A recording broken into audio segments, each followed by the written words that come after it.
Assalamualaikum warahmatullahi wabarakatuh. Apa kabar teman-teman semua? Semoga semua sehat-sehat aja ya.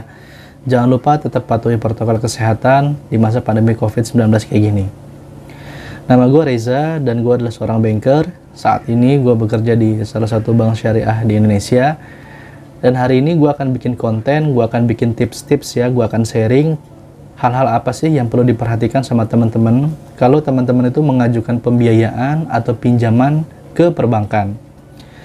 Untuk tujuan konsumsi, ada yang mau beli rumah, ada yang beli kendaraan gitu ya, atau ada yang tujuannya untuk modal usaha segala macam.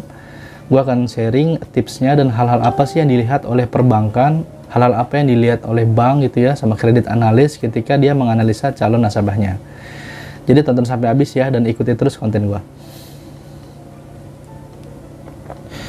Oke teman-teman, jadi sebelum gue masuk kepada tips yang lebih detail ya, pada sharing yang lebih detail, pertama gue akan jelaskan secara singkat terkait dengan bagaimana bank itu bekerja ya. Jadi secara mudah, bank itu bisa diartikan sebagai lembaga perantara gitu ya. Atau kalau di buku biasanya lembaga intermediary, lembaga perantara. Lembaga perantara antara siapa dengan siapa? Secara mudah, perantara dari orang yang punya uang dengan orang yang perlu uang gitu ya, perlu uang atau perlu modal. Nah, orang yang punya uang secara sederhana bisa diartikan sebagai masyarakat umum gitu ya. Ada yang punya uang habis gajian gitu ya, punya uang idle, kemudian disimpan di bank. Kenapa? Supaya uangnya lebih secure. Bank punya sistem pengamanan yang lebih baik ya. Kemudian uang itu juga bisa diambil cepat sewaktu-waktu gitu ya, ada ATM segala macam. Nah, uang yang ditabung oleh orang-orang ini akan disalurkan kembali oleh si bank karena memang bank itu adalah lembaga perantara gitu ya. Dia intermediary, ada di tengah-tengah. Uang-uang tadi yang disimpan oleh masyarakat akan disalurkan kembali kepada orang-orang yang perlu uang atau perlu modal. Ada yang perlu uang untuk beli rumah, ada yang beli kendaraan gitu ya. Ada yang untuk modal usaha gitu. Jadi akan disalurkan kepada orang-orang yang perlu uang atau modal ini. Nah, dari orang-orang ini akan kembali lagi uang itu kepada bank dalam bentuk ada angsuran gitu ya, dan lain-lain.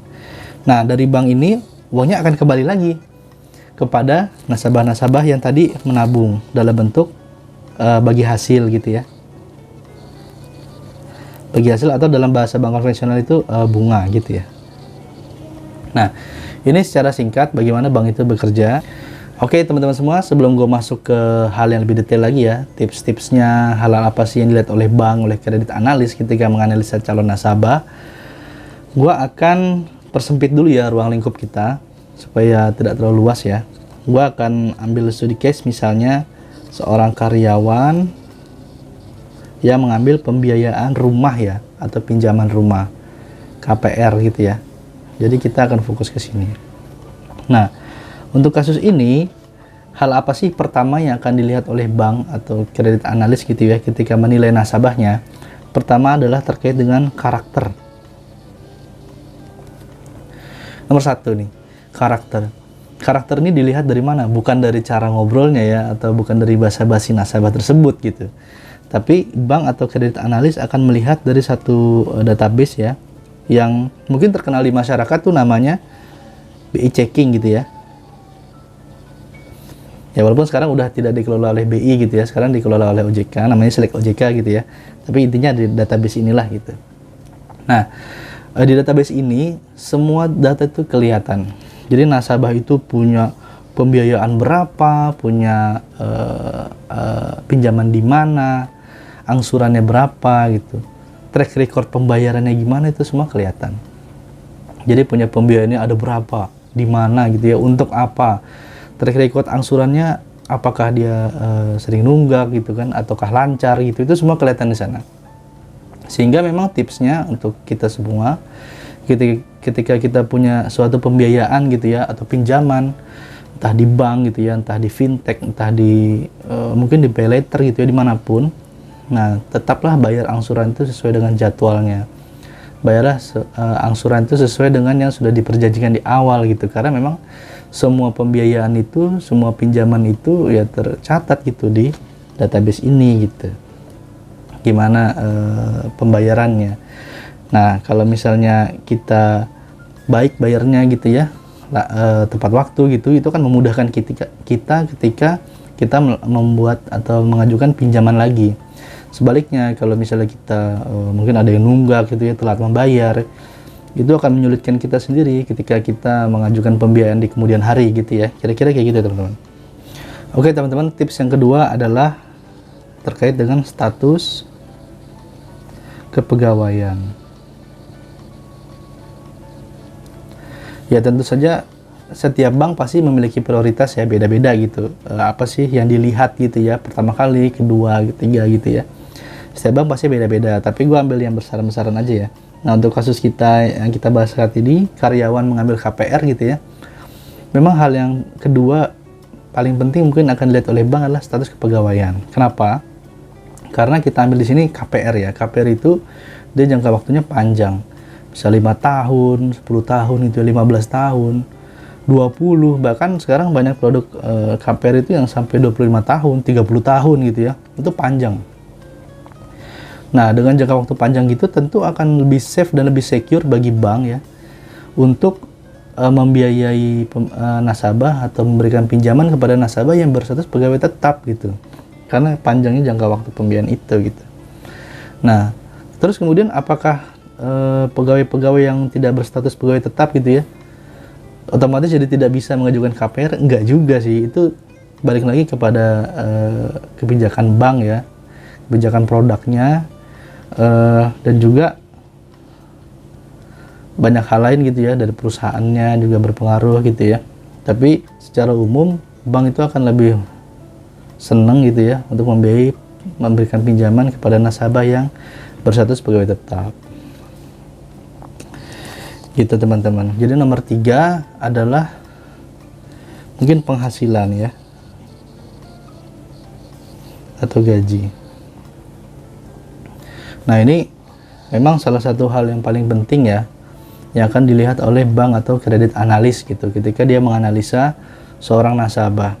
Nah, kenapa? Karena memang ketika bank itu memberikan pembiayaan ya atau pinjaman, itu asumsinya nasabah itu akan mengembalikan dengan cara dicicil gitu, dengan cara diangsur setiap bulan. Nah, angsurnya dari mana gitu? Nah, studi case kita tadi kan karyawan ya, maka ya dia akan mengangsur dari gaji dia gitu, dari penghasilan dia.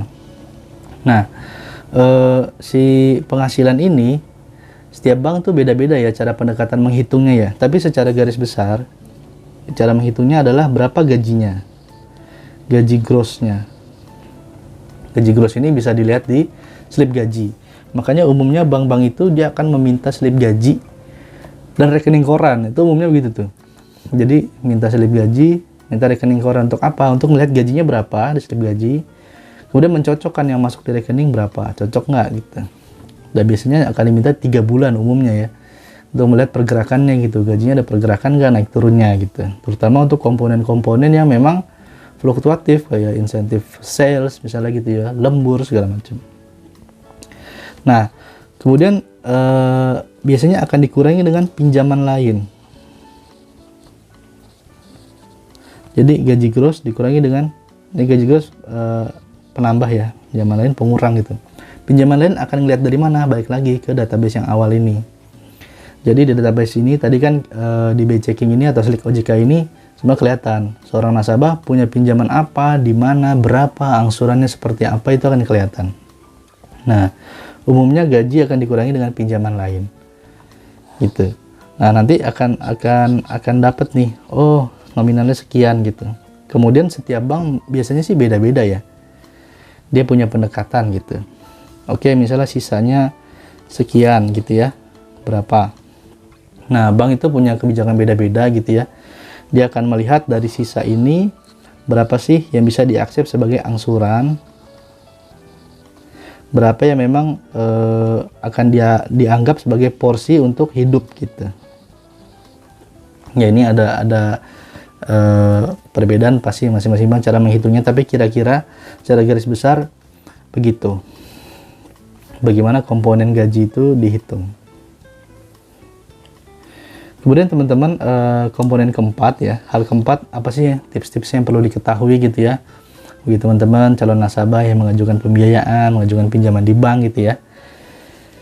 Yang keempat adalah mungkin agunan ya, agunan atau bahasa mudahnya itu pinjaman, jaminan ya, agunan atau jaminan. Kita ambil studi case kita lagi ya, karyawan mengambil pinjaman pembelian rumah ya, KPR. Nah, otomatis yang menjadi agunannya adalah rumah yang dibeli. Jadi nasabah A membeli rumah, itu dengan cara mengajukan ke bank gitu ya, pembiayaan gitu. Nah, apa yang jadi agunan bagi si bank ya, rumah yang dibeli itu gitu. Nah, secara umum bank itu akan mensyaratkan nilai rumah itu ya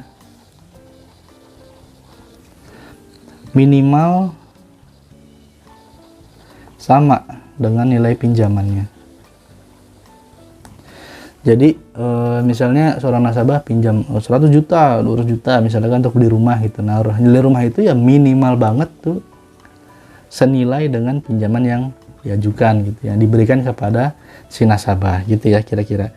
Nah, untuk terkait dengan agunan ini, setiap bank memiliki ketentuan beda-beda ya. Ada bank yang setiap bank pasti punya checklist gitu, rumah-rumah apa yang bisa dijadikan agunan gitu ya. Secara umum misalnya tidak di daerah banjir misalnya, jalan depannya itu mungkin berapa meter gitu ya, tidak dekat kuburan gitu ya kira-kira. Nah, jadi syarat-syarat umum seperti itu biasanya disyaratkan bank untuk agunan-agunan ya, objek-objek yang bisa dijaminkan.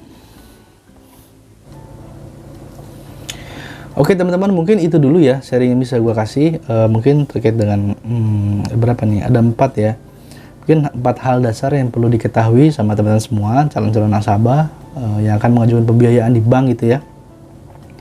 Nah, misalnya ada pertanyaan bisa langsung tulis komen di bawah ya, nanti akan gue bikin konten sendiri ya untuk menjawabnya. Stay terus di channel gue, kita akan sharing terus terkait dengan dunia perbankan. Terima kasih udah nonton. Assalamualaikum warahmatullahi wabarakatuh. Tetap sehat.